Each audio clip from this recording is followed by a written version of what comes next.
지하 벙커의 공기는 언제나처럼 차갑고 습했으며 낡은 전자기기들이 웅웅거리는 소음으로 가득 차 있어 사람의 신경을 곤두세우게 만들었습니다. 거대한 작전지도 스크린 앞에는 수많은 참모들이 바쁘게 움직이고 있었지만 그들의 얼굴에는 긴장감이 역력해 보였습니다. 이곳은 대한민국 군사작전의 심장부였으나 오늘만큼은 곧 벌어질 작전의 무게감보다 더 숨막히는 불편한 기류가 흐르고 있었습니다. 그것은 단순히 적에 대한 두려움이 아니라 지휘관들 사이에 보이지 않는 알력 다툼에서 비롯된 것이었고, 상황실의 중앙 테이블에는 이미 도착해 있는 고위 장교들이 낮은 목소리로 대화를 나누며 굳게 닫힌 철문 쪽을 힐끔거리고 있었습니다. 중앙 테이블의 상석에는 육군소장 박도훈이 거만한 자세로 의자에 깊숙이 몸을 파묻은 채 다리를 꼬고 앉아 있었습니다. 그는 자신의 군복상의 단추를 풀고 있었으며 붉게 상기된 얼굴은 그가 작전 회의 직전까지 꽤 많은 양의 술을 마셨음을 짐작하게 했습니다. 박도훈은 자신의 굵은 손가락으로 테이블을 톡톡 치며 주변의 참모들에게 불만 섞인 목소리로 무언가를 지시하고 있었는데 그의 목소리는 상황실 전체가 울릴 정도로 컸습니다. 그는 자신이 이 공간의 지배자임을 과시하고 싶어 하는 듯 보였고, 주변의 영관급 장교들은 그의 비위를 맞추기 위해 억지 웃음을 짓거나 고개를 끄덕이며 곤혹스러운 표정을 감추고 있었습니다. 육중한 철문이 유압장치 소리를 내며 천천히 열리자 상황실 내의 웅성거림이 순식간에 잦아들며 정적이 감돌았습니다. 문 너머 어둠 속에서 나타난 인물은 707 특수임무단 소속의 정복을 한치의 오차도 없이 완벽하게 착용하고 있었습니다. 그녀의 어깨에는 대령 계급장이 차가운 형광등 불빛을 받아 날카롭게 빛나고 있었고, 허리춤에 찬 베레모는 각이 살아 있었습니다. 이소윤 대령은 뚜벅거리는 군화 소리를 내며 망설임 없이 중앙 테이블을 향해 걸어왔는데, 그녀의 발걸음에는 전장의 화약 냄새를 기억하는 베테랑만이 가질 수 있는 묵직한 위압감이 서려 있었습니다. 박도훈 소장은 들어오는 이소윤을 보며 입가에 비릿한 조소를 머금었고 노골적으로 불쾌하다는 표정을 지어 보였습니다. 그는 이소윤이 자신의 앞에 와서 멈춰 서기도 전에 옆에 앉은 부관에게 들으라는 듯 큰 소리로 비아냥거리기 시작했습니다. 전장은 사내들의 피와 땀으로 지켜지는 곳인데 향수 냄새나 풍기는 계집애가 기어들어왔다며 혀를 찼습니다. 그의 말은 명백한 모욕이었으나 이소윤은 마치 그 말이 들리지 않는다는 듯 무표정한 얼굴을 유지하며 박도훈의 정면 3미터 앞에 멈춰 섰습니다. 그녀의 시선은 박도훈의 눈이 아니라 그 너머의 허공을 응시하고 있었습니다. 이소윤은 절도 있는 동작으로 오른손을 올려 경례를 붙였고 그녀의 손끝은 눈썹 끝에 정확히 닿아 있었습니다. 충성이라는 짧고 강렬한 구호가 상황실의 정적을 깨뜨렸지만 박도훈은 경례를 받을 생각조차 하지 않은 채 손에 쥐고 있던 볼펜을 만지작거렸습니다. 그는 삐딱하게 고개를 기울인 채 이소윤을 위아래로 훑어보며 마치 시장통에서 물건을 고르는 사람처럼 무례한 시선을 보냈습니다. 이는 군대라는 위계 질서가 엄격한 조직 내에서 상급자가 하급자에게 보일 수 있는 가장 저열한 형태의 기싸움이었고, 주변의 다른 장교들조차 민망함에 시선을 돌릴 정도였습니다. 박도훈은 한참이 지나서야 귀찮다는 듯 손을 대충 휘저으며 경례를 받아주었고, 이소윤은 그제야 손을 내리고 부동 자세를 취했습니다. 박도훈은 책상 위에 놓인 작전 계획서를 집어던지듯 밀어내며 이소윤에게 대뜸 나이가 몇이냐고 물었습니다. 작전과 전혀 상관없는 질문이었지만 이소윤은 감정을 섞지 않고 사무적인 어조로 대답했습니다. 그녀의 대답을 들은 박도훈은 콧방귀를 뀌며 자신이 대령을 달았을 때는 산천초목이 벌벌 떨었는데 요즘은 세상이 좋아져서 어린 여자들도 별을 달겠다고 설치는 꼴을 본다며 혀를 고나래 콧방귀를 찼습니다. 상황실의 공기는 더욱 차갑게 얼어붙었고 참모들은 숨소리조차 내지 않으려 노력하며 눈치만 보고 있었습니다. 이소윤은 박도훈의 도발에 일일이 대응하는 대신 침착하게 이번 작전 브리핑을 시작하겠다고 말하며 스크린 쪽으로 몸을 돌렸습니다.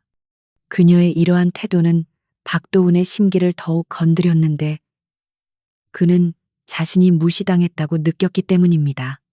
박도훈은 책상을 쾅 치며 누가 브리핑을 시작하라고 했냐고 소리를 질렀고 상황실 내의 모든 인원이 움찔하며 어깨를 떨었습니다.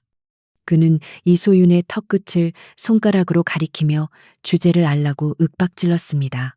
이소윤은 천천히 고개를 돌려 박도훈을 정면으로 응시했는데 그녀의 눈동자는 마치 깊은 심해처럼 고요하면서도 섬뜩한 기운을 품고 있었습니다. 그녀는 자신이 이곳에 온 이유는 개인적인 잡담을 나누기 위해서가 아니라 국가 안보와 직결된 대테러 작전을 수행하기 위함이라고 놨지만 힘있는 목소리로 말했습니다. 그녀의 말은 틀린 곳이 하나 없었기에 박도훈은 순간적으로 말문이 막혔으나 곧 얼굴이 불그락 푸르락해지며 분노를 터뜨렸습니다. 그는 감히 어디서 배워먹은 버르장머리냐며 계급장 떼고 영창에 가고 싶냐고 고함을 쳤습니다. 그때 합차 매장의 대리인 자격으로 참석한 작전 본부장이 헛기침을 하며 분위기를 환기시키려 노력했습니다. 작전 본부장은 시간이 지체되고 있으니 일단 작전 브리핑을 듣고 나서 논의를 계속하자고 중재안을 내놓았습니다. 박도훈은 씩씩거리며 의자에 다시 몸을 기댔지만 그의 눈은 여전히 이소윤을 향해 살기를 띠고 있었습니다. 이소윤은 작전 본부장에게 가볍게 목례를 한 뒤 레이저 포인터를 집어들고 거대한 작전 지도를 가리키기 시작했습니다. 지도에는 국경 인근의 산악지대가 붉은색 등고선으로 표시되어 있었고 적의 예상은거지가 전멸하고 있었습니다. 이소윤의 브리핑은 군더더기 없이 깔끔하고 정확했으며 그녀는 적의 병력 규모와 무장 상태 그리고 지형적 특성을 완벽하게 파악하고 있었습니다. 그녀는 707 특수임무단 소속의 알파팀과 브라보팀을 야간에 고공 침투시켜 적의 경계망을 뚫고 내부로 진입하는 타격 작전을 제안했습니다.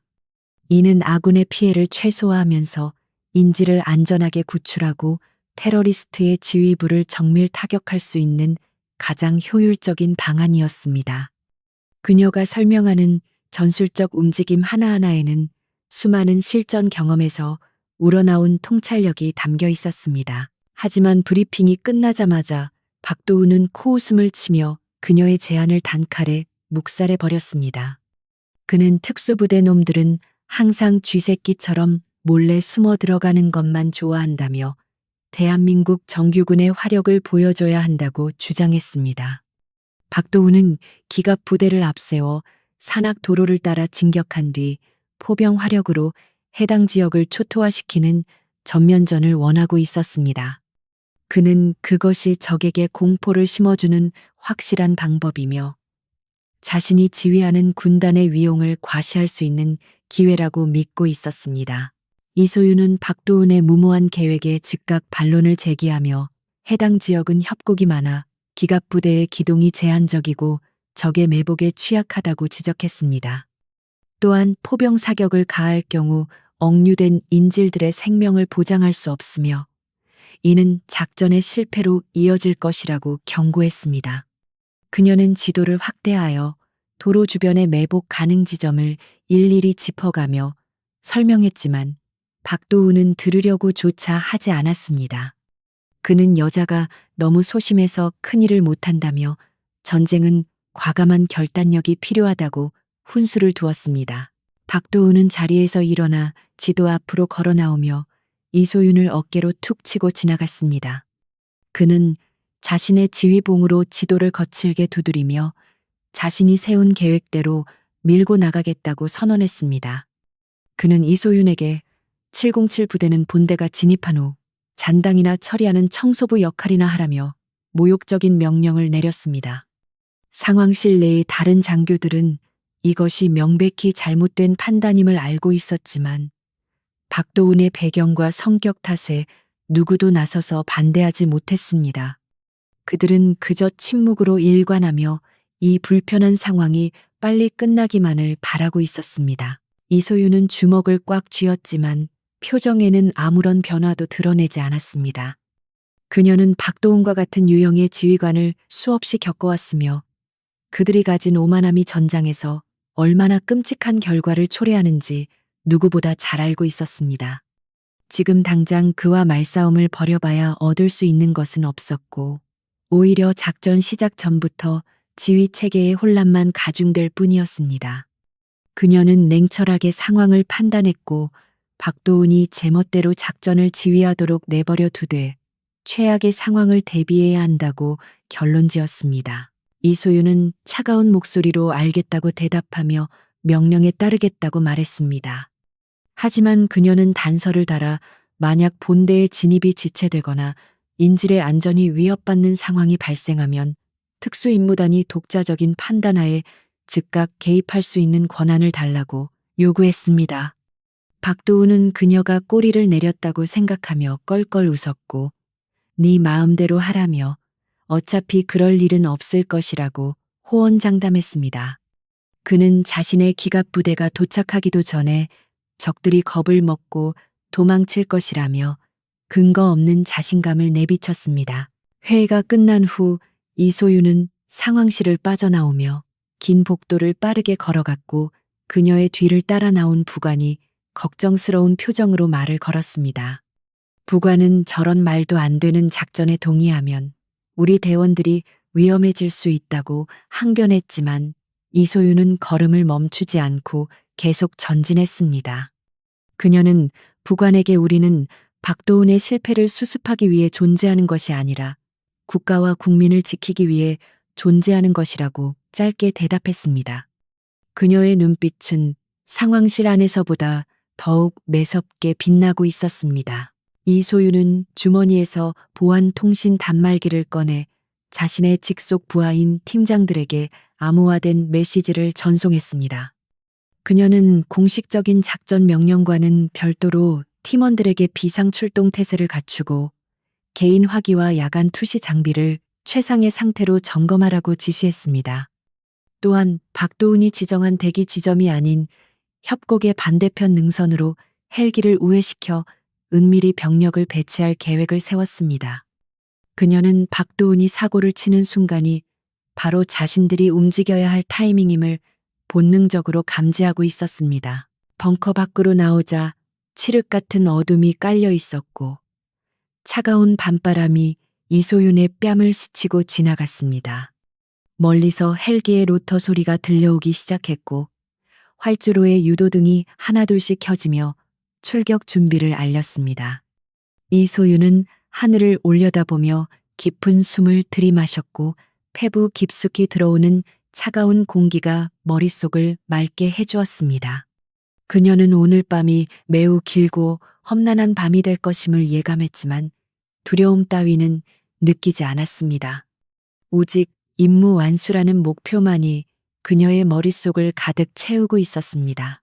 이소유는 대기하고 있던 지프차에 올라타며 운전병에게 707 막사로 가자고 지시했습니다. 차가 출발하자 그녀는 차창 밖으로 멀어지는 사령부 건물을 바라보며 박도훈의 얼굴을 떠올렸습니다. 전장은 결코 여자를 거부하지 않으며 오직 준비되지 않은 자와 오만한 자만을 거부할 뿐이라는 사실을 그에게 뼈저리게 가르쳐줄 생각이었습니다. 그녀는 전투복의 벨트를 다시 한번 단단히 조여매며 마음속으로 칼을 갈았고 이제 그녀의 시간은 카운트다운에 들어갔습니다. 거만한 장군의 헛된 망상이 깨지는 데는 그리 오랜 시간이 걸리지 않을 것입니다. 새벽의 여명이 밝아오기 전 칠흑 같은 어둠 속에서 거대한 강철 괴물들이 굉음을 내며 깨어나기 시작했습니다. 박도훈 소장이 야심차게 준비한 작전명 파이톤이 개시되는 순간이었고 기계와 보병 사단의 주력 전차들이 지축을 울리며 전진하고 있었습니다. 디젤 엔진이 뿜어내는 매캐한 배기가스가 산악 도로를 자욱하게 뒤덮었고 수십 대의 장갑차와 트럭들이 그 뒤를 따르며 긴 행렬을 이루었습니다. 이것은 적의 은신처를 기습하기 위한 은밀한 작전이라기보다는 마치 적들에게 우리가 가고 있으니 준비하라고 광고하는 요란한 퍼레이드에 가까웠습니다. 하지만 상황실 모니터로 이 광경을 지켜보는 박도훈의 얼굴에는 더할 나위 없는 만족감과 희열이 번져가고 있었습니다. 박도훈은 손에 든 커피잔을 내려놓으며 옆에 선 참모장에게 자신의 위험을 과시하듯 말을 건넸습니다. 그는 압도적인 화력 앞에서는 어떤 테러리스트도 쥐새끼처럼 도망칠 수밖에 없다며 이것이 바로 정규군의 품격이라고 떠들어댔습니다. 그는 이번 작전이 성공하면 자신의 어깨에 별 하나가 더 얹어질 것이라는 환상에 빠져 있었고 벌써부터 언론 인터뷰에서 무슨 말을 할지 고민하고 있었습니다. 화면 속의 병사들은 굳은 표정으로 진격하고 있었지만 지휘관인 그는 그들의 안전보다는 화려한 볼거리에 더 심취해 있는 듯 했습니다. 반면 작전 지역에서 떨어진 헬기 경납고의 분위기는 상황실과는 정반대로 무거울 정도로 차분하고 고요했습니다. 707 특수임무단 대원들은 검은색 작전복을 입고 각자의 장비를 점검하느라 분주했지만 불필요한 말소리는 전혀 들리지 않았습니다. 탄창이 결합되는 금속성 마찰음과 통신 장비를 체크하는 짧은 신호음만이 간헐적으로 공간을 채울 뿐이었습니다. 이소윤 대령은 대원들 한 명 한 명의 눈을 마주치며 그들의 컨디션을 확인했고 그녀의 눈빛만으로도 대원들은 지휘관이 무엇을 원하는지 정확히 이해하고 있었습니다. 이소윤은 팀장들을 모아놓고 지도를 펼치며 박도훈의 작전 계획과는 다른 별도의 지침을 하달하기 시작했습니다. 그녀는 본대가 계곡 진입로를 통과하는 시점에 적의 매복 공격이 시작될 가능성이 90% 이상이라고 냉정하게 분석했습니다. 본대가 적의 시선을 끄는 거대한 미끼가 될 것이라는 사실을 직감하고 있었지만 그녀는 동요하지 않고 이를 역이용할 계획을 세웠습니다. 그녀는 알파팀에게 본대의 후방이 아닌 계곡 위쪽 능선으로 우회하여 침투할 것을 지시했고 이는 아군이 공격받을 때 적의 측면을 즉각 타격하기 위한 포석이었습니다. 알파팀 팀장인 김소령은 지휘부의 승인 없이 독자적으로 움직이는 것에 대해 우려를 표했지만 이소윤의 태도는 단호했습니다. 그녀는 전장에서의 모든 책임은 지휘관인 자신이 진다며 너희들은 오직 내 명령에만 따르라고 못 박았습니다. 그녀는 박도훈이 무전으로 엉뚱한 지시를 내리더라도 현장 상황이 급박하다면 무시하고 즉각 대응 사격을 개시하라고 명령했습니다.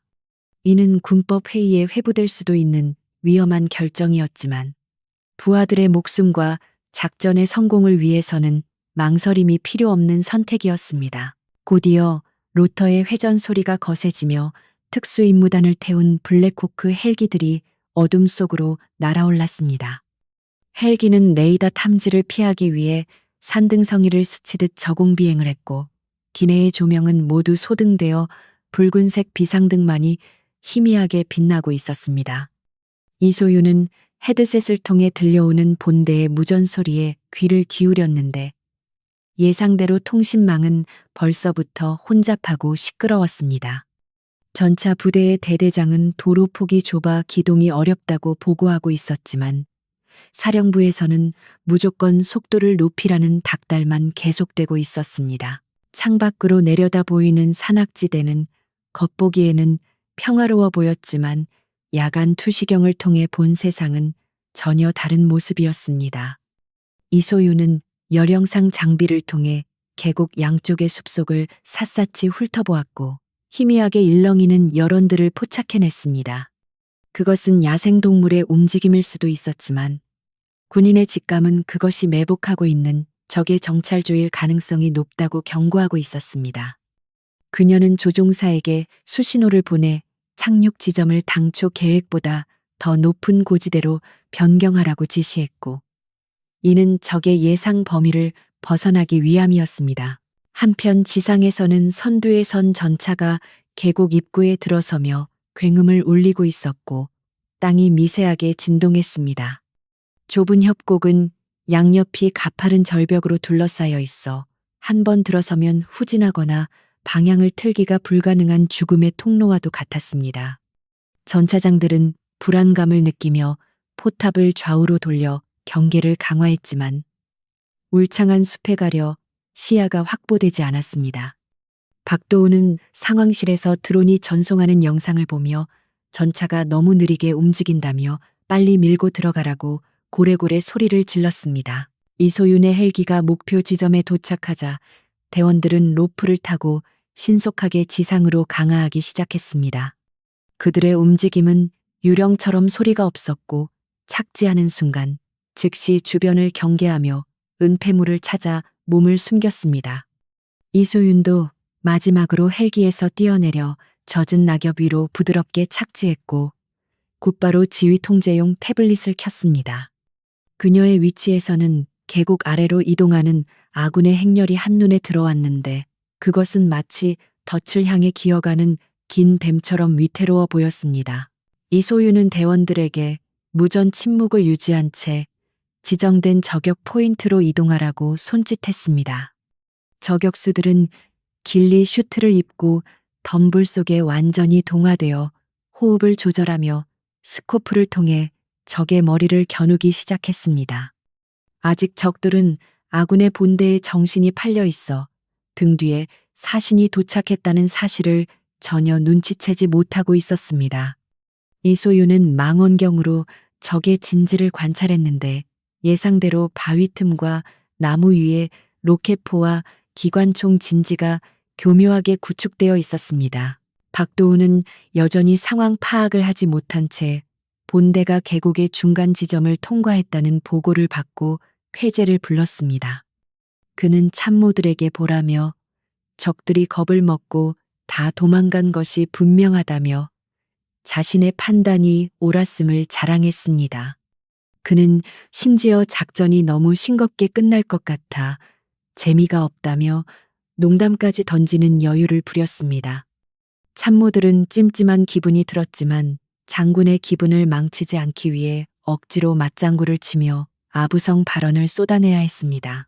하지만 그 시각 이소윤의 눈에는 적의 공격 개시를 알리는 신호탄 준비 동작이 포착되었습니다. 적의 지휘관으로 보이는 자가 손을 들어 올리자 매복해 있던 테러리스트들이 일제히 무기 안전장치를 해제하는 모습이 보였습니다. 이소윤은 즉시 마이크를 켜고 본대의 통신 채널에 난입하여 전방에 매복이 있다고 소리치며 당장 정지하라고 경고했습니다.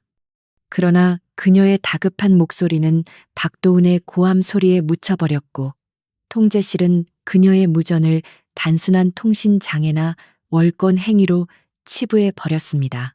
박도훈은 감히 누가 작전 중에 불길한 소리를 하느냐며 무전기를 든 통신병에게 당장 저 채널을 차단하라고 명령했습니다. 그는 이소윤이 공을 세우지 못해 안달이 나서 헛소리를 한다고 생각했고 자신의 완벽한 작전에 흠집을 내려는 시도라고 오판했습니다. 통신병이 머뭇거리는 사이 계곡 아래에서는 선두 전차를 향해 날아가는 로켓 추진 유탄의 섬광이 번쩍였습니다. 쾅하는 폭발음과 함께 선두 차량이 화염에 휩싸였고 계곡은 순식간에 아수라장으로 변했습니다. 이소윤은 입술을 깨물며 욕설을 내뱉었지만 당황하지 않고 즉시 자신의 팀에게 대응 사격 명령을 내릴 준비를 했습니다. 그녀의 예상대로 적들은 퇴로를 차단하기 위해 후미의 차량까지 동시에 공격했고 아군의 행렬은 꼼짝없이 독 안에 든 쥐 신세가 되었습니다. 화염과 연기가 피어오르며 시야를 가렸고 당황한 병사들의 비명소리가 무전기를 타고 흘러나왔습니다. 상황실의 박도우는 모니터를 보며 입을 벌린 채 멍하니 굳어버렸고 상황은 걷잡을 수 없이 흘러가고 있었습니다. 이제 작전의 주도권은 멍청한 장군의 손에서 떠나 냉철한 야전 지휘관인 이소윤의 손으로 넘어오고 있었습니다.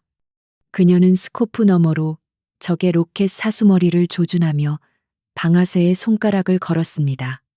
그녀의 호흡은 차분했고 심장 박동은 느리고 강하게 뛰고 있었으며 그녀의 판단만이 이 지옥에서 아군을 구해낼 유일한 희망이었습니다. 그녀는 나지막이 읊조리며 카운트다운을 셌습니다. 셋, 둘, 하나. 이소윤의 총구에서 불이 뿜어지며 밤의 정적을 깨뜨리는 총성이 계곡 전체에 울려 퍼졌습니다. 첫 번째 폭발음이 협곡의 정막을 찢어발기자마자 선두에 있던 전차는 거대한 화염에 휩싸여 고철 덩어리로 변해버렸고 좁은 도로는 순식간에 아수라장으로 변했습니다. 적들이 발사한 대전차 로켓은 마치 약속이라도 한 듯 정확하게 선두와 후미의 차량을 타격하여 부대의 이동을 원천 봉쇄해 버렸습니다. 갇혀버린 병력 위로 깎아지른 듯한 절벽 양쪽에서 무수히 많은 총탄이 빗발치듯 쏟아졌고 병사들은 변변한 엄폐물조차 찾지 못한 채 무방비로 노출되었습니다. 도로 위는 불타는 차량에서 뿜어져 나오는 검은 연기와 비명을 지르며 쓰러지는 병사들의 피로 순식간에 지옥도처럼 물들어갔습니다. 상황실의 대형 스크린을 통해 이 참혹한 광경을 지켜보던 박도훈 소장의 얼굴은 핏기가 완전히 가셔 하얗게 질려 있었습니다. 방금 전까지만 해도 승리에 도취되어 커피를 마시던 여유는 온데간데 없었고 그의 손은 덜덜 떨리며 들고 있던 찻잔을 바닥에 떨어뜨렸습니다. 쨍그랑하는 파열음이 상황실의 정적을 깼지만 누구도 그 소리에 신경 쓸 겨를이 없었습니다. 박도훈은 현실을 부정하려는 듯 눈을 크게 뜨고 화면을 노려보며 이건 뭔가 잘못되었다고 중얼거렸지만 스피커를 통해 들려오는 처절한 비명 소리는 이것이 명백한 현실임을 증명하고 있었습니다. 현장 지휘관인 대대장의 다급한 목소리가 무전기를 터질 듯이 울려 퍼지며 상황실의 혼란을 가중시켰습니다. 대대장은 적의 화력이 예상보다 훨씬 강력하며 현재 부대원들이 고립되어 전멸 위기에 처했다고 울부짖듯 보고했습니다. 그는 즉각적인 화력 지원과 연막탄 살포를 요청하며 후퇴할 수 있도록 허가해 달라고 애원했습니다. 하지만 패닉에 빠진 박도훈은 이성적인 판단을 내리지 못하고 그저 자신의 체면과 경력이 구겨지는 것만을 걱정하며 식은땀을 흘리고 있었습니다. 박도훈은 마이크를 잡고 떨리는 목소리로 후퇴는 절대 안 된다고 소리치며 무조건 앞으로 돌격하라는 말도 안 되는 명령을 내렸습니다. 그는 지금 후퇴하면 작전 실패의 책임을 자신이 뒤집어써야 한다는 사실을 누구보다 잘 알고 있었기에 병사들의 목숨을 담보로 도박을 하려 했습니다. 그는 전차가 파괴되었으면 밀어버리고 가라며 길을 뚫지 못하면 현장 지휘관을 즉결 처분하겠다고 으름장을 놓았습니다. 이것은 작전 지시가 아니라 공포에 질린 겁쟁이의 발악에 불과했고 듣는 이들의 귀를 의심하게 만들었습니다. 현장에 있던 병사들은 지휘부의 무리한 명령에 절망하며 불타는 전차 뒤에 숨어 서로의 몸을 의지한 채 공포에 떨고 있었습니다. 적들의 기관총 사격은 멈출 기미를 보이지 않았고 부상자들은 고통에 몸부림치며 의무병을 찾았지만 의무병들조차 접근하기 어려운 상황이었습니다. 하늘에서는 적들이 쏘아 올린 조명탄이 터지며 병사들의 위치를 적나라하게 노출시켰고 그럴 때마다 정확한 조준 사격이 이어져 사상자는 기하급수적으로 늘어났습니다. 지옥 같은 협곡 안에서 병사들은 자신들이 버림받았다는 사실을 뼈저리게 느끼고 있었습니다. 능선 위에서 이 모든 상황을 지켜보고 있던 이소윤 대령은 치밀어 오르는 분노를 억누르며 차가운 눈빛으로 전장을 내려다보았습니다. 그녀의 예상대로 박도훈의 오판은 끔찍한 결과를 초래했고 아까운 젊은 병사들이 무의미하게 희생되고 있었습니다. 그녀는 망원경을 통해 적의 화기 거점을 하나하나 확인하며 머릿속으로 지도를 그려나갔고 박도훈이 정신을 차리기를 기다리는 것은 시간 낭비임을 확신했습니다. 그녀의 팀원들은 이미 사격 위치를 잡고 그녀의 명령만을 기다리며 숨을 죽이고 있었습니다. 상황실의 참모들은 박도훈에게 지금이라도 병력을 뒤로 물려 피해를 줄여야 한다고 간곡히 건의했습니다. 작전 장교는 지도를 가리키며 현재 지형상 돌격은 자살행위나 마찬가지라고 설명했지만 박도훈은 듣지 않았습니다. 그는 자신의 권위에 도전하는 것으로 받아들이며 책상을 주먹으로 내리치고 시끄럽다고 일갈했습니다. 박도훈은 자신의 실패를 인정하는 순간 장군으로서의 생명은 끝장난다는 생각에 사로잡혀 이성적인 사고가 마비된 상태였고 오직 기적만이 자신을 구원해 줄 것이라고 맹신하고 있었습니다. 박도훈은 돌연 무전기를 들고 이소윤을 찾기 시작하며 특수임무단은 도대체 어디서 뭘 하고 있느냐고 고함을 질렀습니다. 그는 자신의 잘못된 작전으로 초래된 위기를 이소윤에게 떠넘기려는 비겁한 속셈을 드러내며 당장 내려가서 적들을 쓸어버리라고 명령했습니다. 그는 만약 이 상황을 해결하지 못하면 707 부대 전체가 군법 회의에 회부될 것이라고 협박하며 자신의 무능함을 감추려 들었습니다. 그의 목소리에는 병사들에 대한 미안함이나 걱정은 조금도 묻어있지 않았고 오직 자신의 안위만을 걱정하는 이기심만이 가득했습니다. 이소윤은 이어피스를 통해 들려오는 박도훈의 히스테릭한 목소리를 들으며 입가에 싸늘한 미소를 지었습니다. 그녀는 박도훈에게 침착하게 대답하며 현재 아군 오사격에 위험이 있어 즉각적인 진입이 어렵다고 보고했습니다.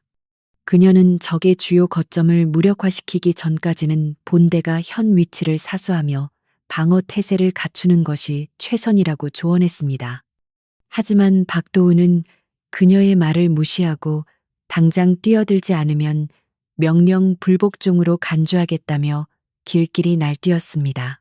결국 박도훈은 최악의 악수를 두게 되는데 그는 포병대대에게 좌표를 불러주며 해당 지역에 대한 무차별 포격을 명령했습니다. 참모들이 소스라치게 놀라며 그 좌표는 아군과 인질이 있는 곳과 너무 가깝다고 만류했지만 박도훈은 눈이 뒤집혀 있었습니다.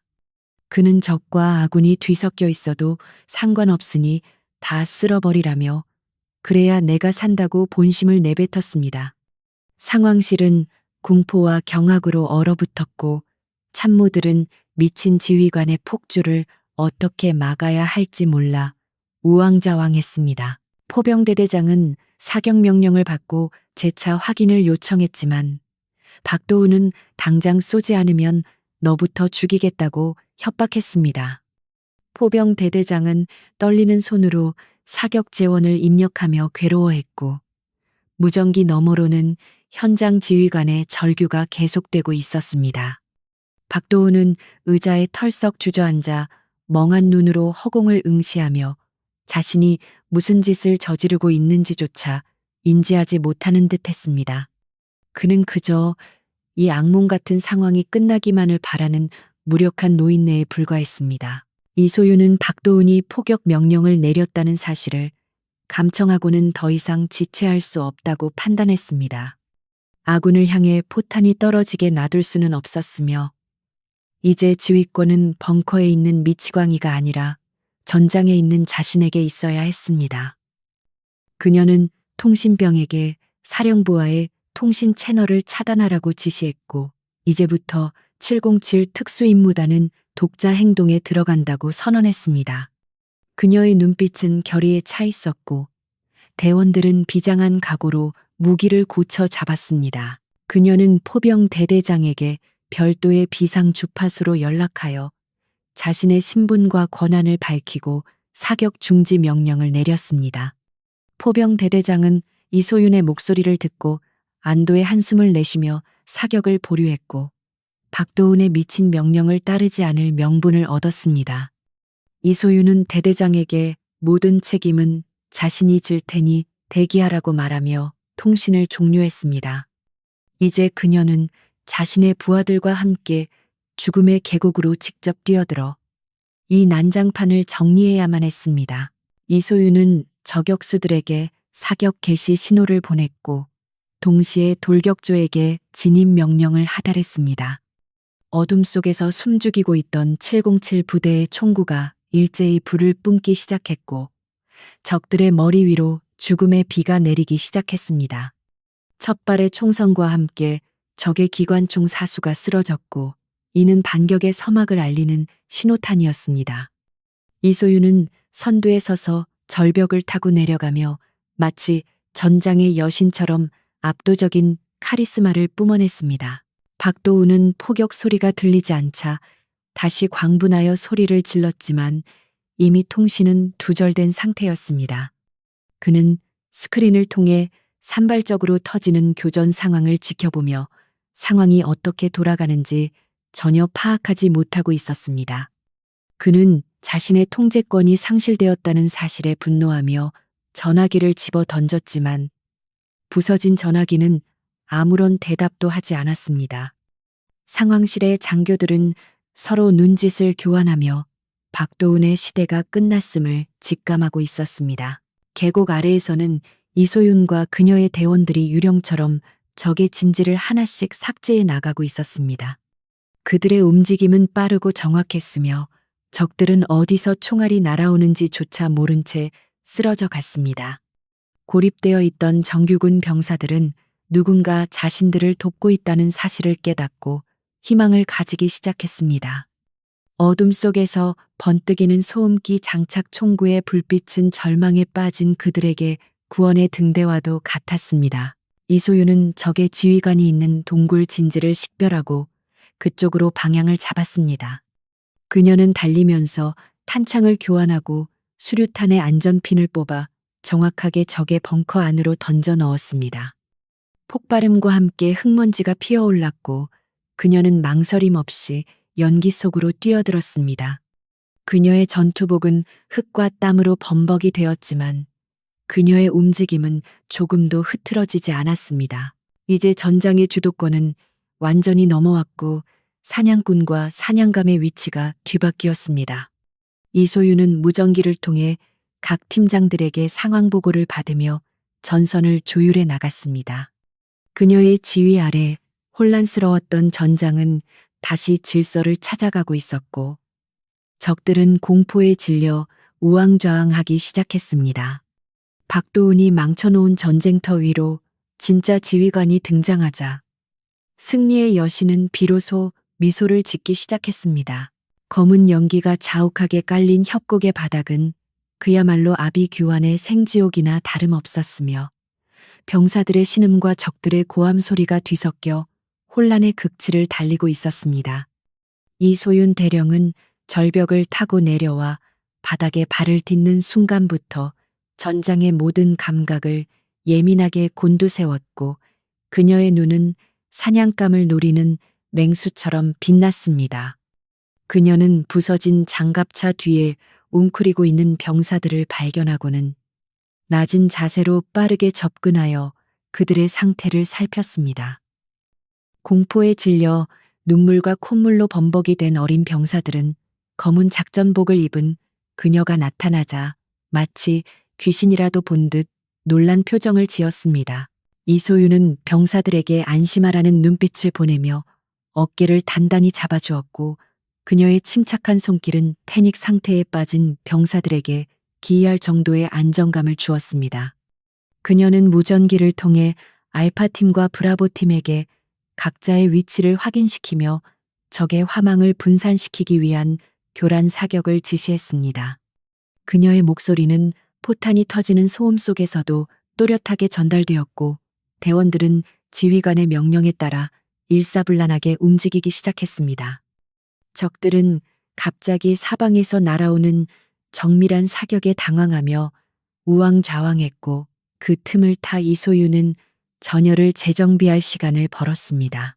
절벽 위쪽에 자리 잡은 적의 기관총 진지는 아군의 이동을 가로막는 가장 큰 걸림돌이었고 끊임없이 불을 뿜으며 병사들의 고개를 들지 못하게 만들고 있었습니다.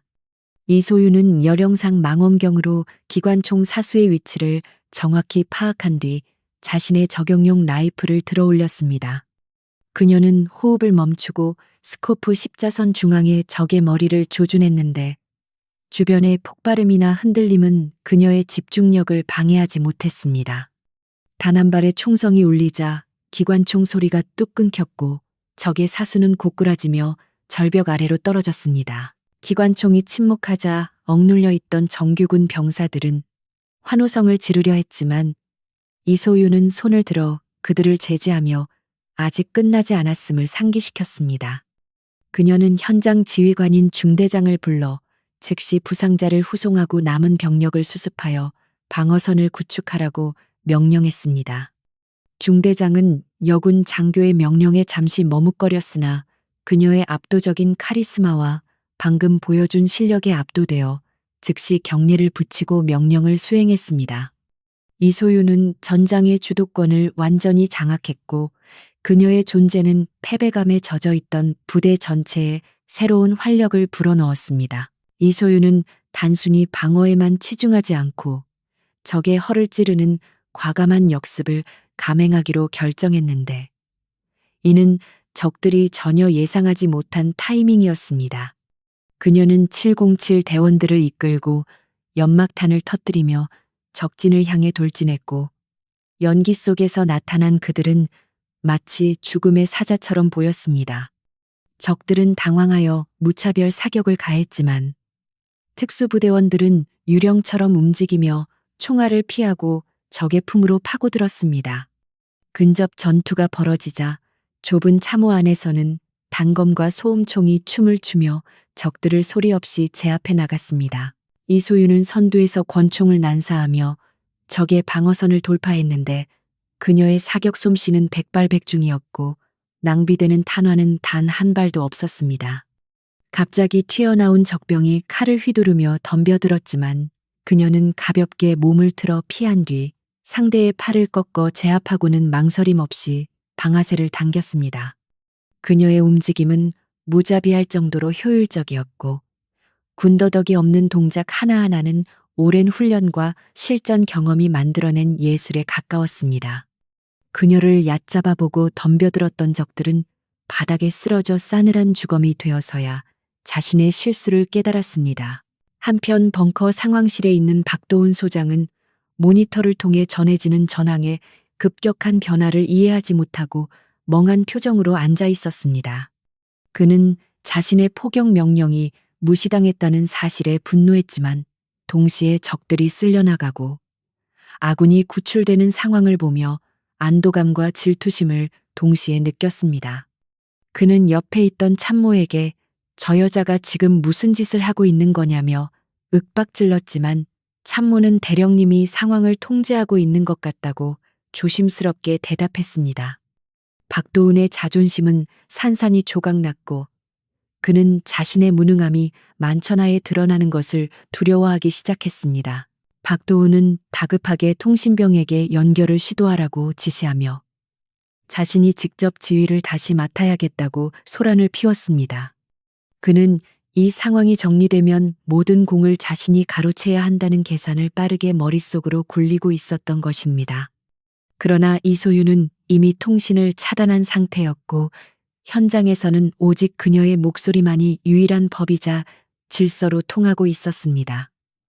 전장의 병사들은 벙커에 숨어 헛소리나 해대는 장군보다 눈앞에서 피를 흘리며 싸우는 여군 대령을 진정한 리더로 인정하고 있었습니다. 적의 잔당들은 거센 반격에 밀려 동굴 깊숙한 곳으로 후퇴하기 시작했고 이소유는 그들을 놓치지 않기 위해 추격의 고삐를 늦추지 않았습니다. 그녀는 적들이 인지를 방패막이로 삼을 가능성을 염두에 두고 진입 속도를 조절하며 신중하게 접근했습니다. 동굴 입구에는 부비 트랩이 설치되어 있었지만 폭발물 처리 전문가인 부사관이 신속하게 해체하여 길을 열었습니다. 어둠 속으로 이어지는 동굴 내부는 음산한 기운이 감돌았지만 대원들의 야간 투시경은 모든 위협 요소를 낱낱이 찾아내고 있었습니다. 동굴 내부로 진입하자 적들은 최후의 발악으로 수류탄을 던지며 저항했지만 이소유는 침착하게 엄폐물 뒤로 몸을 숨기며 대응했습니다. 폭발의 진동으로 천장에서 흙먼지가 떨어졌지만 그녀는 눈 하나 깜짝하지 않고 전진 신호를 보냈습니다. 그녀는 적의 심리 상태가 붕괴 직전임을 간파하고 투항을 권유하는 방송을 내보내며 심리전을 병행했습니다. 하지만 광신도적인 테러리스트들은 투항 대신 자폭을 선택하려 했고, 이를 눈치챈 이소윤은 즉각적인 사살 명령을 내려 위기를 미연에 방지했습니다. 가장 깊은 곳에 위치한 인질 억류 장소에 도달했을 때 이소윤은 적의 우두머리가 인질의 머리에 총을 겨누고 있는 긴박한 상황과 마주했습니다.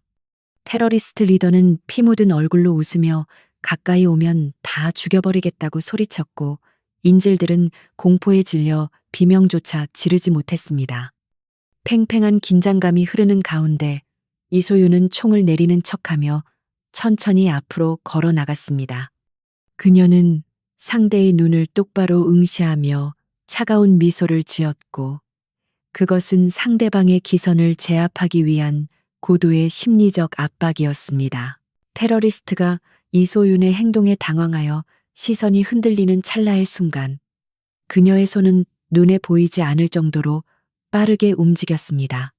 그녀가 숨겨두었던 단검을 투척하자 칼날은 정확하게 테러리스트의 어깨에 꽂혔고, 그가 고통으로 비명을 지르며 총을 놓치는 순간 대원들이 들이닥쳤습니다.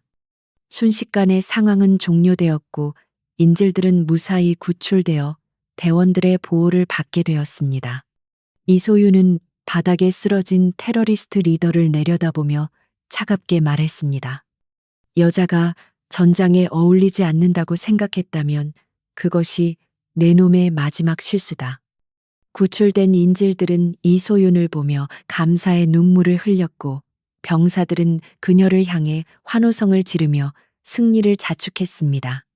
피와 땀으로 얼룩진 그녀의 얼굴은 그 어떤 화려한 화장보다 아름다워 보였고, 그녀는 진정한 전장의 꽃철의 여인으로 다시 태어났습니다. 그녀는 무전기를 켜고 사령부의 상황 종료를 알리며 짧고 간결하게 보고했습니다. 임무 완수. 아군 및 인질 전원 생존. 복귀하겠음. 그 목소리에는 그 어떤 감정도 섞여 있지 않았지만 듣는 이들의 가슴을 울리는 묵직한 힘이 있었습니다. 상황실은 일순간 침묵에 휩싸였고, 박도훈 소장은 털썩 주저앉아 아무 말도 하지 못했습니다. 그의 얼굴은 수치심과 분노로 일그러져 있었지만 이미 승리의 영광은 그의 것이 아니라는 사실을 뼈저리게 느끼고 있었습니다. 참모들은 서로의 눈치를 보며 안도의 한숨을 내쉬었지만 동시에 다가올 폭풍을 예감하며 긴장했습니다. 이소윤이 돌아오는 순간 군단 전체를 뒤흔들 거대한 후폭풍이 몰아칠 것임이 분명했기 때문입니다. 박도훈은 떨리는 손으로 물잔을 집어들었지만 물은 입으로 들어가지 않고 턱을 타고 흘러내려 그의 초라한 몰골을 더욱 비참하게 만들었습니다. 이소윤은 동굴 밖으로 나와 맑은 밤 공기를 들이마시며 하늘을 올려다보았는데 밤하늘에는 수많은 별들이 그녀를 축복하듯 반짝이고 있었습니다. 그녀는 지친 대원들을 독려하며 철수 준비를 서둘렀고 부상당한 병사들을 헬기에 먼저 태워보냈습니다. 그녀는 마지막까지 현장에 남아 뒤처리를 감독하며 지휘관으로서의 책임을 다했습니다. 헬기의 로터 바람이 그녀의 머리카락을 흩날리게 했지만 그녀의 두 발은 대지에 단단히 뿌리를 박은 거목처럼 흔들림이 없었습니다. 전투는 끝났지만 진짜 전쟁은 이제부터 시작이라는 것을 이소윤은 직감하고 있었습니다. 박도훈은 자신의 치부를 감추기 위해 온갖 비열한 수단을 동원할 것이고 그녀를 제거하려 들 것입니다. 하지만 그녀는 두렵지 않았습니다. 그녀에게는 전장에서 생사고락을 함께한 전우들이 있었고 무엇보다 정의라는 확고한 신념이 있었기 때문입니다. 그녀는 헬기에 올라타며 멀리 보이는 사령부 불빛을 노려보았고 그 눈빛은 적을 향해 총구를 겨눌 때보다 더 매섭고 차가웠습니다. 돌아가는 헬기 안에서 대원들은 피곤에 지쳐 잠이 들었지만 이소윤은 잠들 수 없었습니다.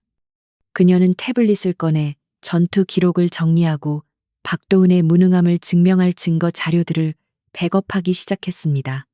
통신 기록, 작전 명령서, 그리고 현장 영상 등 모든 것이 박도훈을 심판대에 세울 결정적인 무기가 될 것이었습니다. 그녀는 단순히 승리하는 것에 만족하지 않고 썩은 환부를 도려내어 군을 바로 세우겠다는 결의를 다졌습니다. 새벽 여명이 밝아오며 동쪽 하늘이 붉게 물들기 시작했고 헬기는 기지를 향해 날아갔습니다. 이소윤은 창밖을 바라보며 자신을 기다리고 있을 또 다른 싸움을 준비하며 마음을 가다듬었습니다. 그녀의 싸움은 총칼을 든 적뿐만 아니라 내부의 적과도 싸워야 하는 이중의 고통이었지만 그녀는 결코 물러서지 않을 것입니다. 그녀는 대한민국 육군의 자존심이자 707 특수임무단의 살아있는 전설이었으니까요. 동이 트기 시작한 하늘은 붉은색과 보라색이 뒤섞여 장엄한 광경을 연출하고 있었지만 기지로 귀환하는 헬기 내부의 공기는 무겁게 가라앉아 있었습니다. 임무를 완수하고 돌아오는 길이었음에도 불구하고 이소윤 대령의 표정에는 승리의 기쁨보다는 다가올 폭풍을 대비하는 비장함이 서려 있었습니다. 그녀는 자신의 전술 조끼 안주머니에 들어있는 소형 저장 장치를 손으로 가만히 눌러보며 그 안에 담긴 진실의 무게를 가늠해 보았습니다. 그것은 박도훈 소장의 무능과 비겁함을 증명할 유일한 무기이자 자신과 부하들의 명예를 지켜줄 최후의 보루였습니다. 헬기의 로터 소리가 고막을 때렸지만 그녀의 머릿속은 이미 다음 전투를 위한 시뮬레이션으로 복잡하게 돌아가고 있었습니다. 같은 시각 사령부 상황실에 있는 박도훈 소장은 마치 덫에 걸린 짐승처럼 불안하게 방 안을 서성거리고 있었습니다.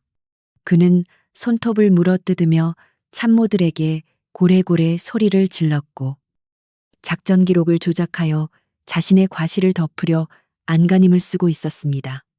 그는 통신 장교에게 이소윤이 독단적으로 통신을 끊고 명령을 불복종했다는 내용의 허위 보고서를 작성하라고 강요했습니다. 참모들은 양심의 가책을 느꼈지만 눈이 뒤집힌 장군의 광기 어린 협박 앞에서 감히 거역할 엄두를 내지 못하고 떨리는 손으로 키보드를 두드려야만 했습니다. 박도훈은 이소윤이 돌아오는 즉시 그녀를 군법 회의에 넘겨 재기불능으로 만들겠다는 비열한 계획을 세우고 있었습니다. 박도훈은 자신의 파벌에 속한 헌병대장에게 전화를 걸어 은밀한 지시를 내렸고 그의 목소리는 탐욕과 두려움으로 떨리고 있었습니다. 그는 테러리스트 진압 과정에서 아군의 피해를 키운 주범이 바로 이소윤이라며 헬기가 착륙하는 즉시 그녀를 긴급 체포하라고 명령했습니다. 헌병대장은 박도훈의 말에 의구심을 품었지만 계급사회인 군대에서 장군의 명령은 곧 법이었기에 침묵하며 따를 수밖에 없었습니다. 박도훈은 전화를 끊은 뒤 회심의 미소를 지으며 여자가 감히 장군의 권위에 도전한 대가가 얼마나 혹독한지 보여주겠다며 이를 갈았습니다. 그는 자신이 짠 프레임 안에서 이소윤이 처참하게 무너지는 모습을 상상하며 비뚤어진 희열을 느꼈습니다. 활주로에는 이미 무장한 헌병들이 도열하여 살벌한 분위기를 조성하고 있었고 이를 본 일반 병사들은 수군거리며 불안해했습니다.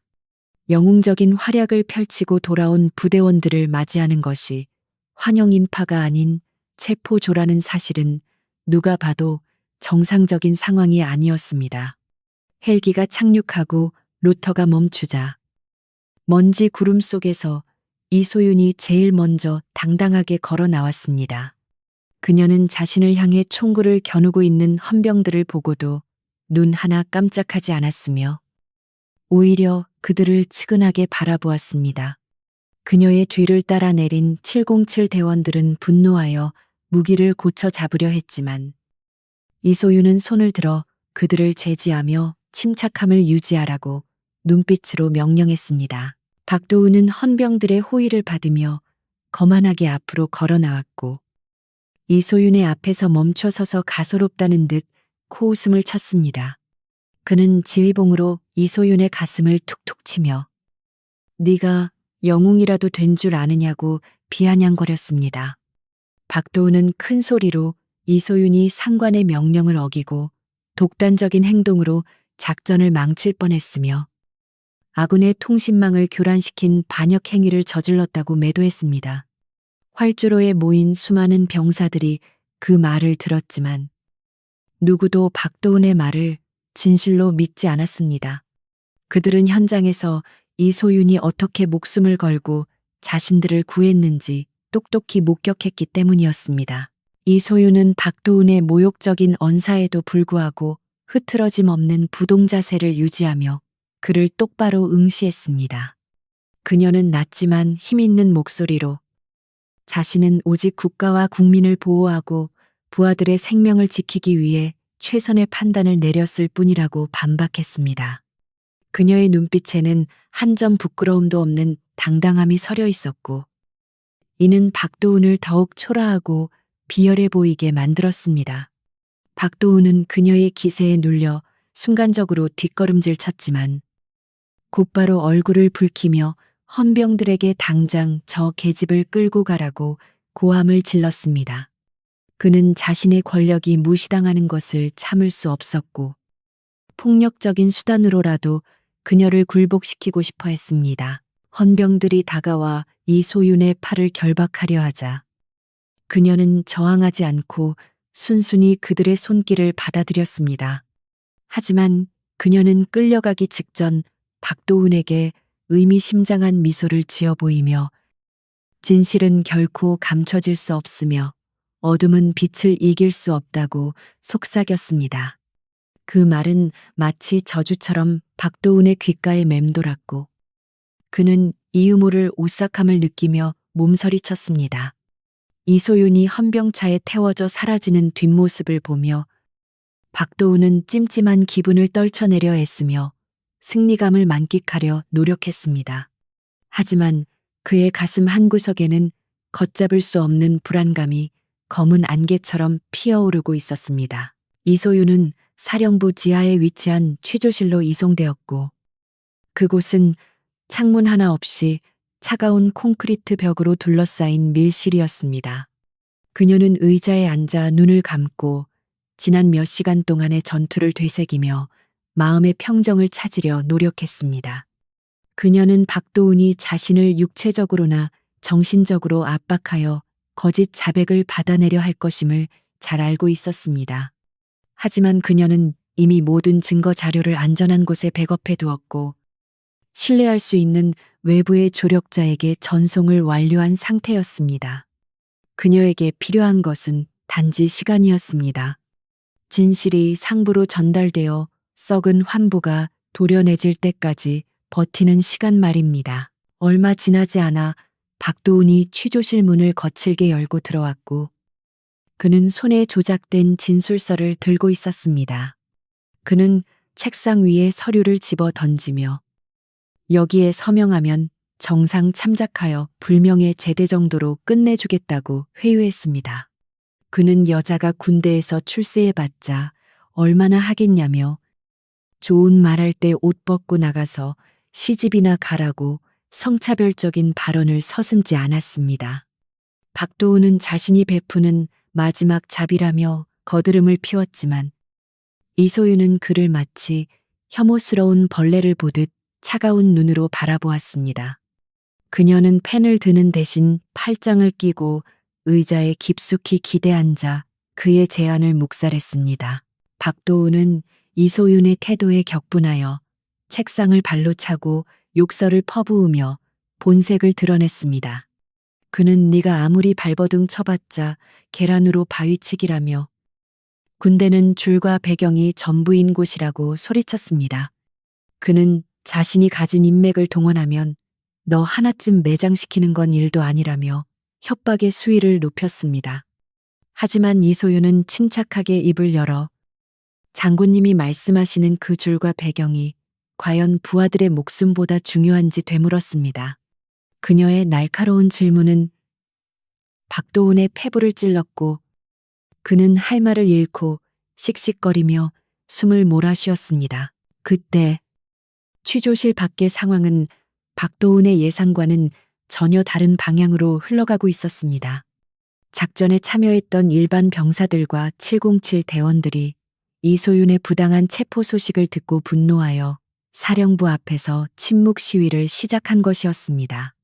그들은 무기를 내려놓고 스크럼을 짠 채 진정한 영웅을 석방하라고 무언의 압력을 가하고 있었습니다. 이 소식은 삽시간에 기지 전체로 퍼져나갔고 박도훈의 비인격적인 처사에 불만을 품고 있던 다른 장교들도 하나둘씩 동요하기 시작했습니다. 박도훈이 구축해 놓은 공포의 성벽에 균열이 가기 시작한 것입니다. 이소윤은 취조실 안에서 희미하게 들려오는 밖의 소란을 감지하고 자신의 계획이 성공하고 있음을 확신했습니다. 그녀는 박도훈에게 이제 그만 포기하고 죄를 자백하는 것이 좋을 것이라고 충고했습니다. 그녀는 단순히 상황을 모면하기 위해 버티는 것이 아니라 박도훈으로 대변되는 군내의 부조리와 썩은 관행을 뿌리 뽑기 위해 큰 그림을 그리고 있었던 것입니다. 박도훈은 밖의 상황을 보고받고 당황하여 어쩔 줄 몰라 했고 그의 얼굴은 공포로 하얗게 질려가고 있었습니다.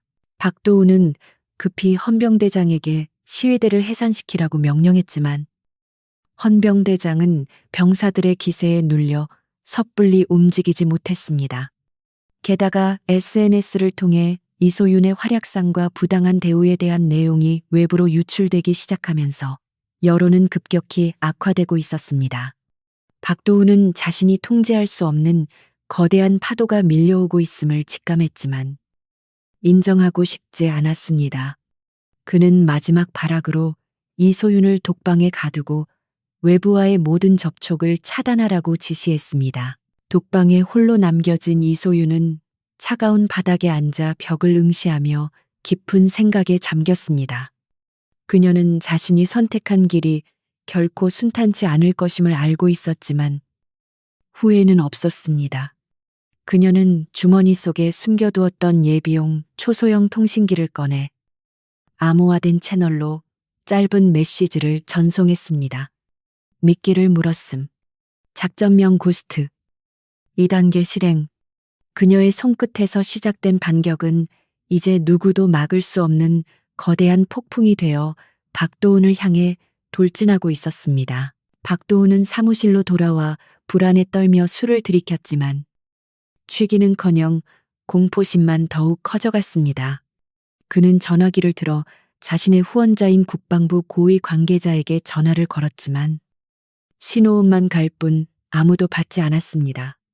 그는 자신이 버림받았을지도 모른다는 생각에 등골이 오싹해졌습니다.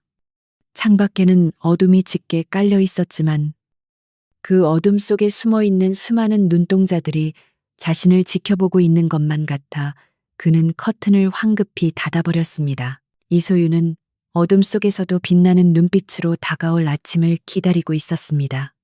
내일 날이 밝으면 군사 법정이 열릴 것이고 그곳은 박도훈을 심판하는 단두대가 될 것이었습니다. 그녀는 자신이 준비한 모든 증거들이 박도훈의 거짓된 가면을 벗겨내고 추악한 민낯을 세상에 드러낼 것이라고 확신했습니다. 그녀는 조용히 주먹을 쥐며 다짐했습니다. 전장은 여자가 있을 곳이 아니라고 했나 내가 그 편협한 생각을 짓밟아 주마. 기지의 밤은 깊어갔지만 잠 못 이루는 사람들의 거친 숨소리가 공기를 채우고 있었습니다. 폭풍 전야의 고요함 속에서 정의의 칼날은 더욱 날카롭게 벼려지고 있었습니다. 박도훈은 자신의 권력이 영원할 것이라 믿었지만 그것은 모래 위에 지은 성에 불과했습니다. 이제 곧 파도가 밀려오면 그 성은 흔적도 없이 사라질 것이고 그 자리에는 진정한 군인의 명예만이 남을 것입니다. 군사법원 대회의실의 공기는 무겁게 가라앉아 있었고 천장에 매달린 거대한 샹들리에조차 위압적인 분위기를 조성하고 있었습니다. 중앙 단상에는 군의 최고위직 장성들로 구성된 징계위원회가 엄숙한 표정으로 앉아 있었고 그들의 어깨에 달린 별들의 개수만 합쳐도 밤하늘의 은하수를 이룰 정도였습니다. 이것은 단순한 징계 회의가 아니라 이번 작전의 실패와 항명 사태를 다루기 위한 사실상의 군사 재판이나 다름없었습니다. 방청석에는 주요 지휘관들과 국방부 관계자들이 빼곡히 들어차 있었고 그들의 시선은 피고석에 앉아 있는 이소윤 대령과 증인석의 박도훈 소장에게 집중되어 있었습니다. 모두가 숨을 죽인 채 군의 명예가 걸린 이 치열한 공방전의 결과를 예의주시하고 있었습니다. 박도훈 소장은 증인석에 앉아 있었지만 그의 태도는 마치 자신이 재판장이라도 된 것처럼 거만하고 당당했습니다. 그는 미리 준비된 원고를 흘큰거리며 자신의 작전 계획은 완벽했으나 현장 지휘관의 독단적인 판단과 명령, 불복종으로 인해 혼란이 초래되었다고 주장했습니다. 그는 교묘한 화술로 자신의 책임을 회피하고 모든 잘못을 이소윤에게 뒤집어 씌우려 했으며 중간중간 헛기침을 하며 위원들의 반응을 살폈습니다. 박도훈은 자신이 가진 인맥과 학연이 이 자리를 지배하고 있다고 굳게 믿고 있었기에 이소윤이 아무리 발버둥 쳐봐야 결국 계란으로 바위치기에 불과할 것이라고 확신하고 있었습니다. 반면 피고석에 앉은 이소윤 대령은 정복을 단정하게 차려입고 흐트러짐 없는 자세로 정면을 응시하고 있었습니다. 그녀의 얼굴에는 억울함이나 분노 대신 차가운 이성이 서려 있었고 이는 방청객들로 하여금 기이한 긴장감을 느끼게 만들었습니다. 징계위원장이 이소윤에게 발언 기회를 주자 그녀는 자리에서 일어나 절도 있게 경례를 한 뒤 입을 열었습니다. 그녀는 감정에 호소하는 대신 오직 사실과 증거에 입각하여 진실을 밝히겠다고 선언했습니다. 그녀의 목소리는 마이크를 타고 회의실 전체에 또렷하게 울려 퍼졌고 그 단호함은 박도훈의 장황한 변명과는 확연히 대조되었습니다. 이소윤은 변호 장교를 통해 첫 번째 증거물을 제출했는데 그것은 작전 당시의 교신 내용이 담긴 암호화된 음성 파일이었습니다. 박도훈은 그것이 조작된 것이라며 소리를 질렀지만 위원장은 그를 제지하고 재생을 명령했습니다. 스피커를 통해 잡음과 함께 박도훈의 목소리가 흘러나오자 회의실 안은 순식간에 충격에 휩싸였습니다. 아군과 적이 뒤엉켜 있는 상황에서 폭격을 가하라는 그의 광기 어린 명령과 자신이 살기 위해 병사들을 희생시키겠다는 발언이 적나라하게 공개되었기 때문입니다. 박도훈의 얼굴은 사색이 되었고 방청석에서는 믿을 수 없다는 듯 탄식과 웅성거림이 터져 나왔습니다. 박도훈은 당황하여 식은땀을 흘리며 그것은 급박한 상황에서 나온 실수였거나 통신 오류라고 변명하려 애썼습니다. 그는 전쟁터의 혼란 속에서는 지휘관도 인간이기에 오판을 할 수 있다며 자신을 옹호해줄 동기 장성들에게 애원하는 듯한 눈빛을 보냈습니다. 하지만 그들도 박도훈의 명백한 과실과 비윤리적인 태도에 고개를 돌리며 외면했고 박도훈은 철저하게 고립되어 가고 있었습니다. 이소윤은 박도훈에게 생각할 틈을 주지 않고 두 번째 증거인 헬멧캠 영상을 공개했습니다. 대형 스크린에는 지옥 같았던 협곡의 참상과 707 부대의 필사적인 구조작전이 생생하게 펼쳐졌습니다. 영상 속에서 정규군 병사들은 박도훈의 무리한 진격 명령으로 인해 화염 속에 갇혀 절규하고 있었고 그들을 구해낸 것은 박도훈이 그토록 무시하던 이소윤과 그녀의 대원들이었습니다. 특히 이소윤이 직접 적진으로 뛰어들어 부상병을 업고 나오는 장면에서는 징계위원들조차 감동하여 숙연한 표정을 지었습니다. 영상이 끝나자 회의실에는 무거운 침묵만이 감돌았고 그 침묵은 박도훈의 유죄를 증명하는 그 어떤 말보다 강력했습니다. 이소윤은 스크린을 가리키며 지휘관의 자격은 계급장이 아니라 부하를 살리려는 책임감에서 나온다고 일갈했습니다. 박도우는 궁지에 몰리자 이성을 잃고 본색을 드러내며 악을 쓰기 시작했습니다. 그는 여자가 감히 장군을 가르치려 드느냐며 전쟁은 남자의 성역이고 너 같은 계집은 집에 가서 밥이나 해야 한다고 성차별적인 폭언을 쏟아냈습니다. 그의 추악한 발언은 회의실 내의 모든 사람들을 경악하게 만들었고 스스로 자신의 무덤을 파는 결정적인 실책이었습니다. 징계위원장은 눈살을 찌푸리며 박도훈에게 언행을 자제하라고 경고했지만 이미 엎질러진 물이었습니다. 박도훈의 권위는 바닥으로 추락했고 그는 더 이상 존경받는 장군이 아니라 아집에 사로잡힌 늙은 꼰대에 불과했습니다. 이때 회의실 뒤쪽 문이 열리며 예상치 못한 증인이 등장했는데 그는 바로 작전 당시 현장에서 박도훈의 명령을 받았던 보병 대대장이었습니다. 그는 휠체어에 앉아 붕대를 감은 채였지만 눈빛만은 형형하게 살아있었습니다. 대대장은 힘겹게 증언대에 올라 박도훈이 후퇴를 건의하는 자신에게 즉결 처분을 운운하며 협박했던 사실을 폭로했습니다. 그는 자신의 부하들이 죽어가는 것을 지켜봐야만 했던 고통을 토로하며 이소윤 대령이 아니었다면 우리 모두는 그곳에서 시체가 되었을 것이라고 울먹였습니다. 대대장의 증언은 결정타가 되어 박도훈의 모든 변명을 무력화시켰고 회의실의 분위기는 완전히 이소윤 쪽으로 기울었습니다.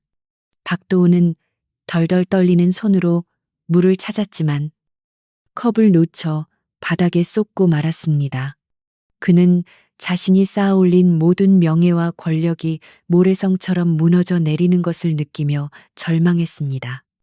이소윤은 박도훈을 내려다보며 당신이 말한 전장은 여자가 있을 곳이 아닐지 모르지만 당신 같은 비겁자가 있을 곳은 더더욱 아니라고 차갑게 쏘아붙였습니다. 그녀의 말은 박도훈의 심장을 예리한 칼날처럼 파고들었습니다. 징계위원회는 잠시 정회를 선언하고 평결을 위한 논의에 들어갔지만 결과는 이미 정해진 것이나 다름없었습니다. 휴식 시간 동안 복도에서는 박도훈을 비난하는 목소리가 높았고 이소윤에게 다가와 격려와 지지를 보내는 장교들이 줄을 이었습니다.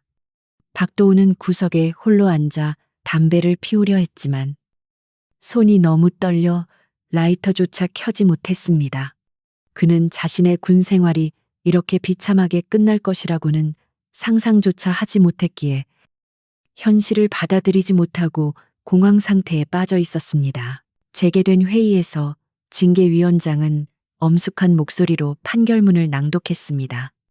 박도훈 소장은 지휘관으로서의 직무유기, 작전 실패, 그리고 부적절한 언행 및 명예훼손 혐의가 모두 인정되어 즉시 보직 해임과 동시에 군 검찰의 수사를 받게 되었습니다. 또한 이소윤 대령에 대한 징계는 기각되었으며 오히려 위기 상황에서의 탁월한 지휘 능력을 인정받아 표창이 상신되었습니다. 판결이 내려지는 순간 방청석에서는 박수가 터져 나왔고 박도훈은 고개를 떨구며 무너져 내렸습니다. 정의가 실현되는 순간이었고 오만과 편견에 대한 통쾌한 승리였습니다. 헌병들이 다가와 박도훈의 양팔을 잡고 그를 회의실 밖으로 끌어내려 하자 그는 노으라고 발버둥치며 추태를 부렸습니다. 그는 내가 누군지 아느냐며 소리를 질렀지만 그 목소리는 공허한 메아리로 흩어질 뿐이었습니다.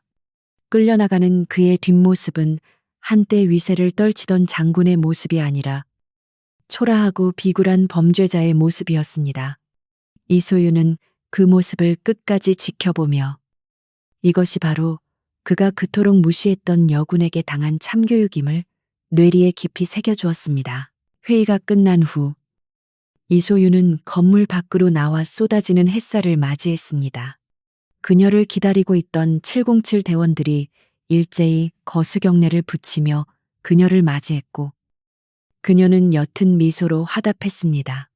그녀는 이번 사건을 통해 단순히 박도훈 한 사람을 처벌한 것이 아니라 군내에 만연했던 성차별과 불합리한 관행의 경종을 울린 것입니다. 그녀의 어깨를 짓누르던 무거운 짐이 비로소 내려진 기분이었지만 그녀는 자만하지 않고 다시 군화끈을 조염했습니다. 군단 사령부 앞에는 수많은 취재진이 몰려들어 이소윤에게 인터뷰를 요청했지만 그녀는 정중하게 사양하고 자리를 떴습니다. 그녀는 영웅이 되기를 원한 것이 아니라 단지 군인으로서 해야 할 일을 했을 뿐이라고 생각했기 때문입니다. 그녀는 명예나 훈장보다 살아 돌아온 부하들의 미소가 더 값진 보상임을 알고 있었습니다.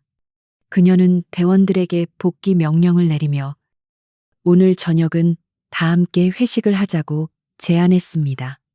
환호하는 대원들의 모습을 보며 그녀는 비로소 긴장을 풀고 편안한 웃음을 지을 수 있었습니다. 돌아가는 차 안에서 이소윤은 창밖의 풍경을 바라보며 깊은 생각에 잠겼습니다. 박도훈은 사라졌지만 아직도 군대 곳곳에는 제2, 제3의 박도훈이 존재하고 있을지 모릅니다. 그녀는 자신이 가는 길이 여전히 험난할 것임을 예감했지만 결코 멈추지 않을 것입니다. 그녀는 유리천장을 깨부수는 망치가 되어 능력 있는 후배들이 성별에 구애받지 않고 꿈을 펼칠 수 있는 길을 닦아나갈 것입니다. 이것이 바로 그녀가 군복을 입은 이유이자 그녀가 지키고자 하는 또 다른 형태의 전장이었습니다. 한편 구치소로 이송된 박도훈은 차가운 독방 바닥에 주저앉아 자신의 몰락을 곱씹고 있었습니다. 그는 어디서부터 잘못된 것인지 되짚어보려 했지만 그의 오만함은 여전히 자신의 잘못을 인정하는 것을 방해하고 있었습니다.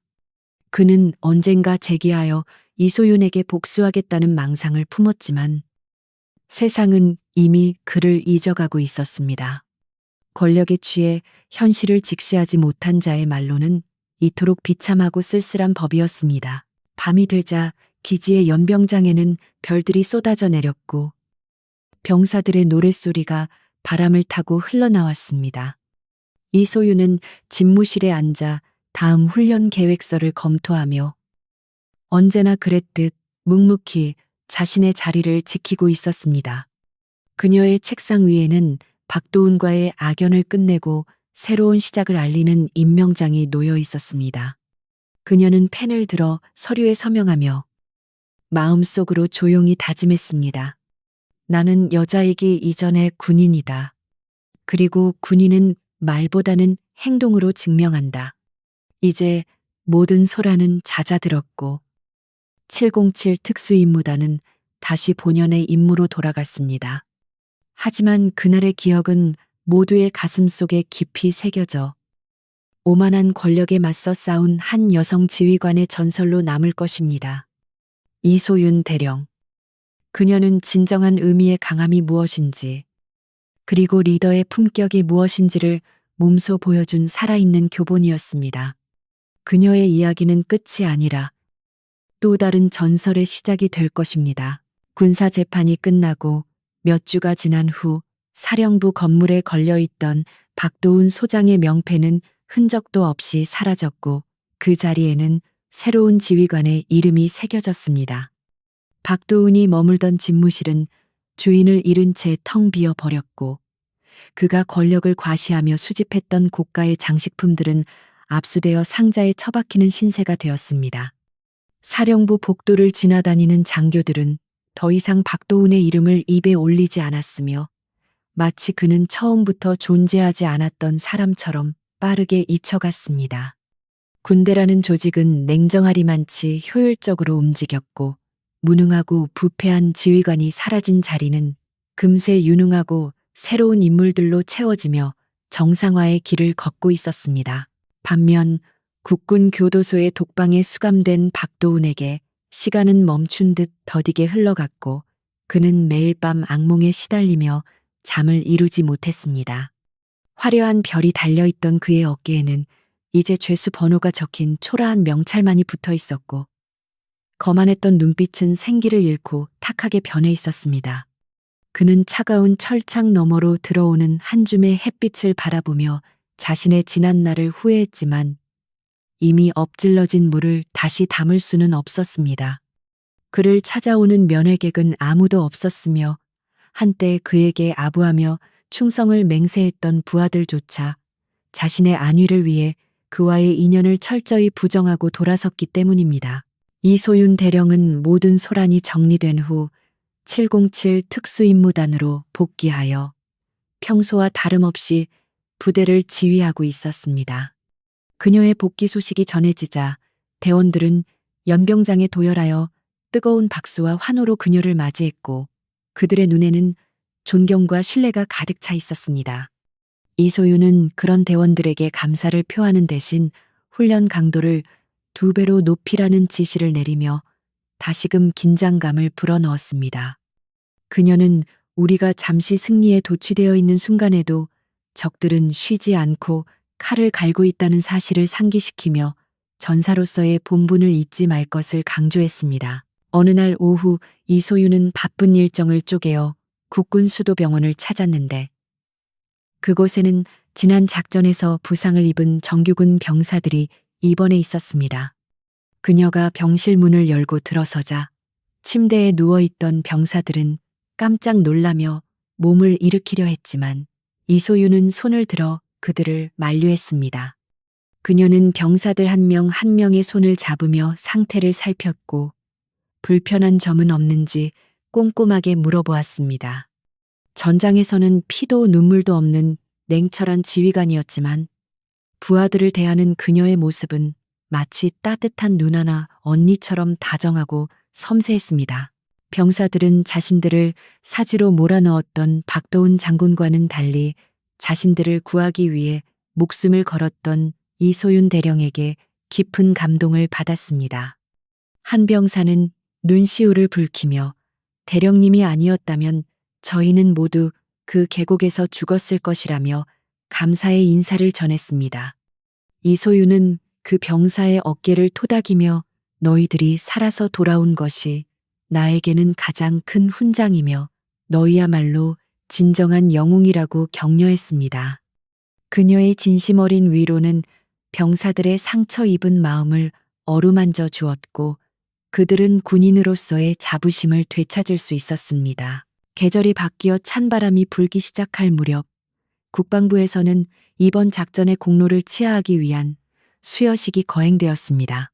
대강당 단상에 오른 이소윤의 가슴에는 태극 무공 훈장이 수여되었고 수많은 플래시 세례가 그녀를 향해 터졌습니다.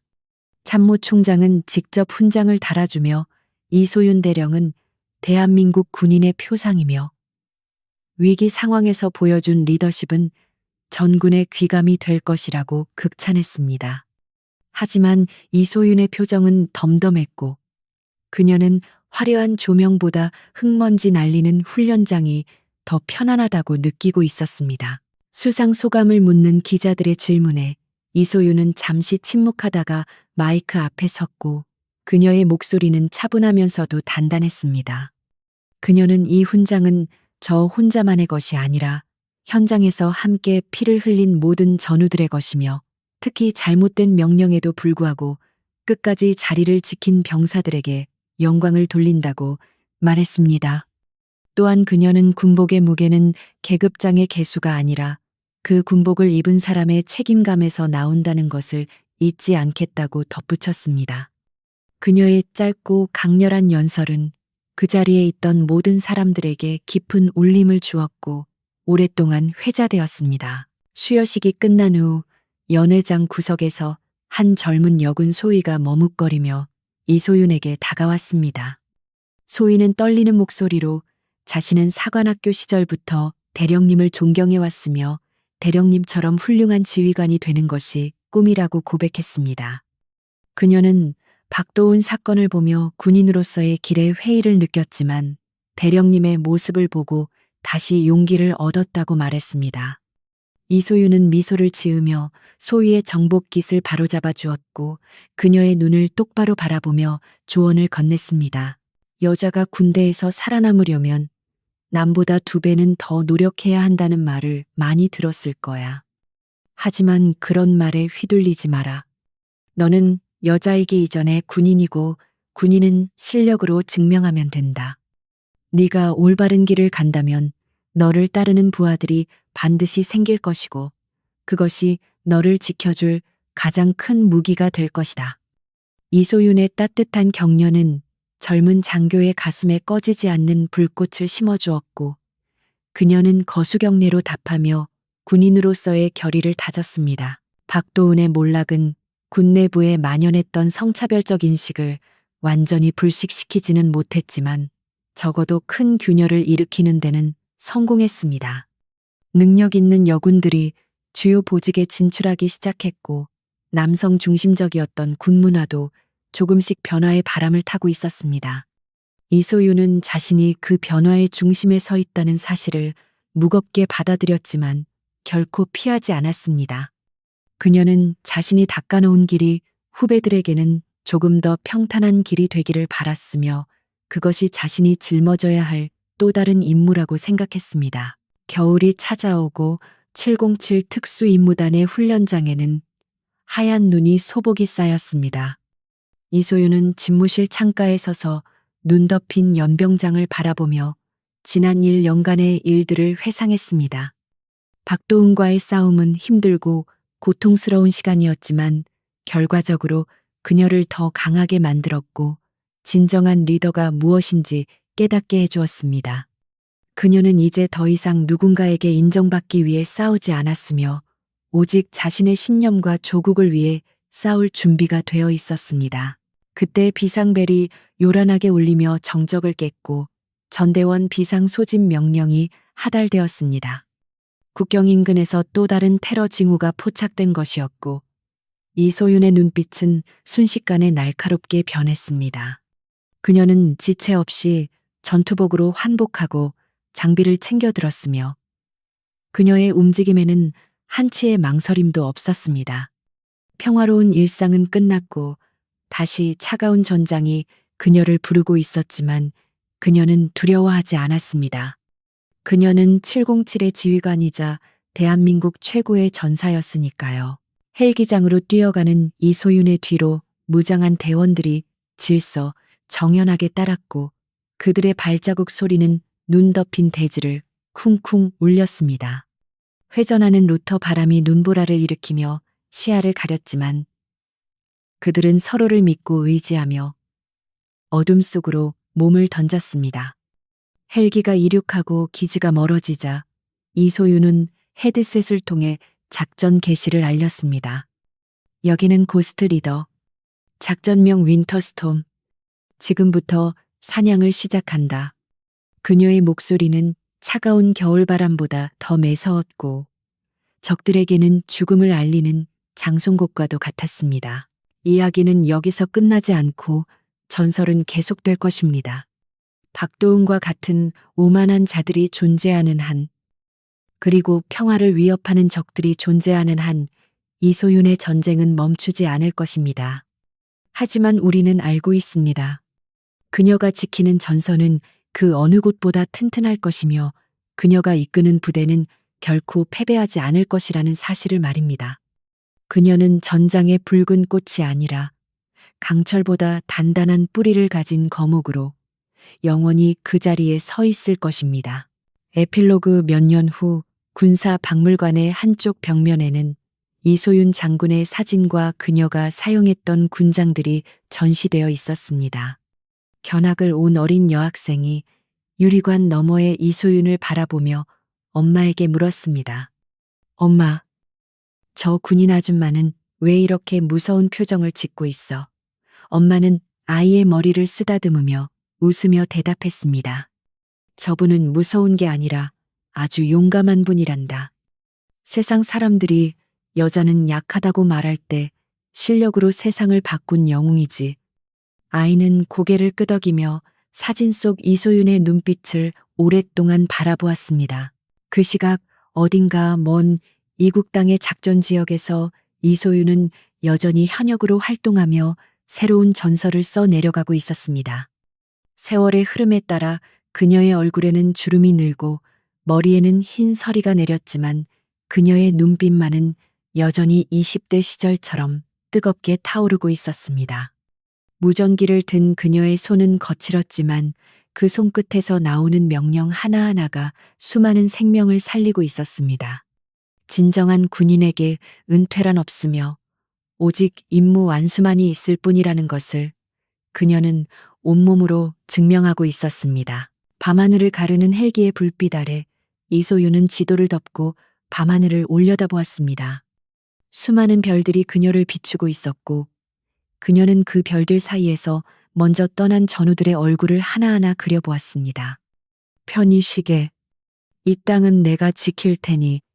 그녀의 독백은 바람에 흩어졌지만 그 맹세는 바위처럼 단단하게 가슴에 남았습니다. 바람이 멈추고 다시 고요가 찾아왔지만 그것은 폭풍 전의 고요가 아닌 평화를 지키는 자의 묵직한 침묵이었습니다.